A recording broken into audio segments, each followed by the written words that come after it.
చేపలు దొరుకుతాయి అని ఇక్కడ వలలేస్తారు, దొరకట్లేదు. అక్కడ వలేశారు, చేపలు రాలేదు. అక్కడ వలేశారు, చేపలు రాలేదు. కొంచెం ముందుకెళ్లారు, చేపలు రాలేదు.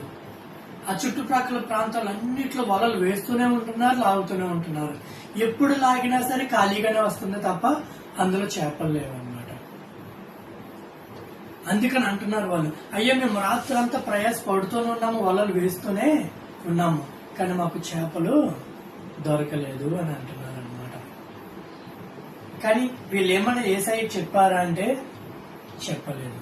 మరి ఆయనకి ఎలా తెలుసు అంటే ఆయన సమస్తమును ఎరిగిన దేవుడు.